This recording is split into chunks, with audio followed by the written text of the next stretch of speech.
Hi everyone, thank you so much for joining me today. I will be reading Basketball Bells by Sue Macy, and it's the story of how two teams and one scrappy player put women's hoops or basketball on the map.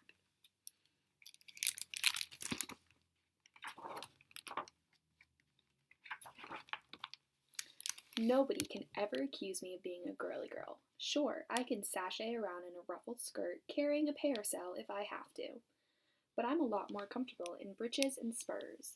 My name is Agnes Morley. I grew up working on my family's ranch in New Mexico. Getting dirty came with the territory.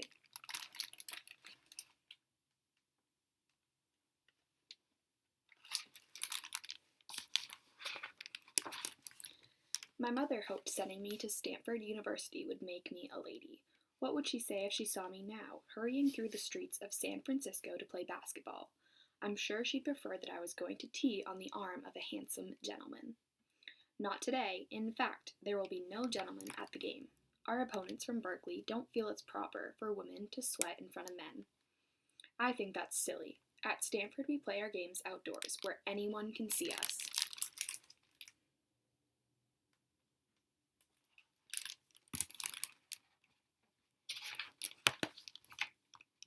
Some people feel women shouldn't play basketball at all.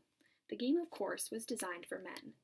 Then, Senda Berenson, a teacher at Smith College in Massachusetts, adapted the rules to make it less rough for women. One thing she did was draw lines that divide the court into 3 sections. Women are assigned to a section and they have to stay there. In the men's game, players are allowed to run all over the court. I don't think anyone knows what to expect today. After all, this will be the first game ever played between 2 women's college teams.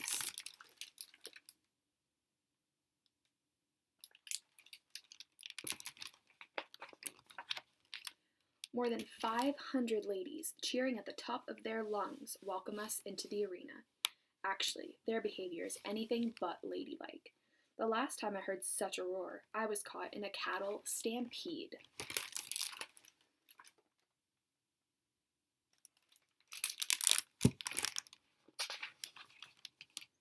As we take our positions, I block out the noise and study our opponent.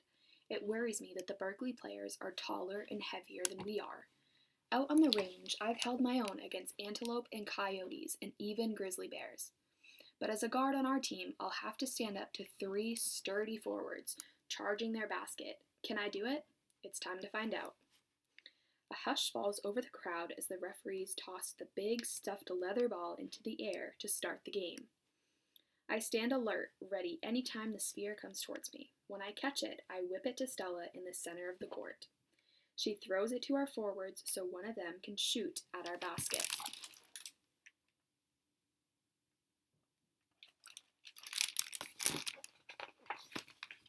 Sometimes, though, my opponents are just too quick. Over and over, I find myself pushed onto the hard floor in a scramble for the ball.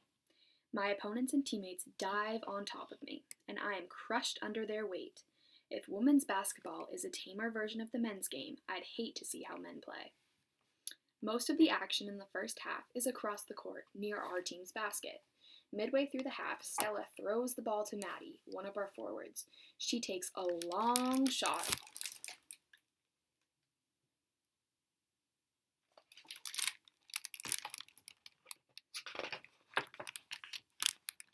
Maddie's ball sails right in. We're ahead, 1-0.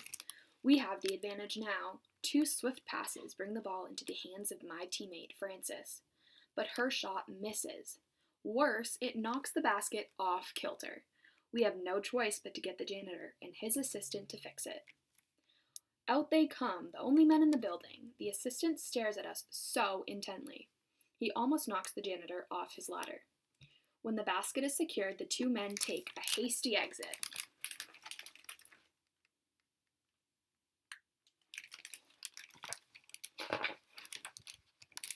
With the ball back in play, the momentum shifts.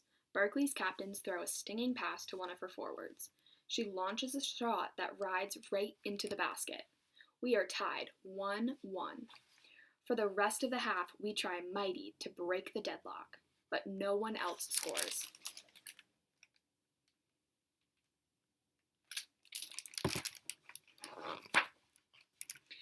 Berkeley comes back from the halftime break with even more energy. It seems that the ball is always whizzing around me as our opponents push to their basket. My teammates and I jump and lunge to stop all of their shots. Berkeley's guards play just as fiercely around our basket, and neither team scores. Suddenly, a piercing whistle stops the action. In our frenzied activity, both teams have committed fouls. No one player from each team gets to take a foul shot.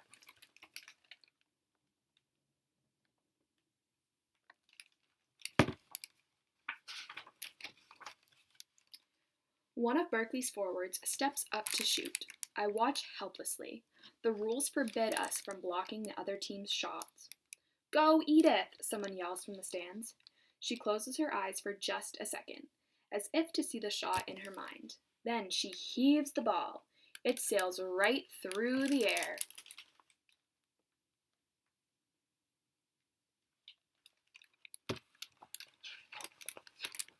And misses. Frances steps up for our team. The arena is so quiet, I can hear the wind rustling the American flag outside. Frances turns the ball around in her hands before launching it with terrific force. It flies towards the basket.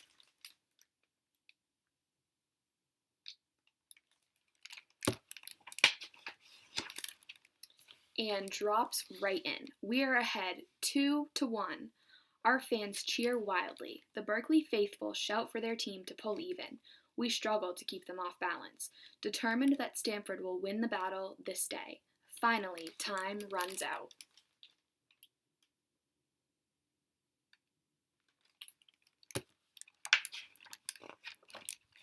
Victory is ours. We laugh and hug one another, beside ourselves with joy. We even give a cheer for the other team. And they do for us. What a sight we are all. Our hair is messy, our bloomers are torn, our faces are streaked with sweat. This might not be what my mother had in mind when she sent me to Stanford to become a lady, but I think that a lady can be tough and strong as well as refined and polite. She can even play basketball.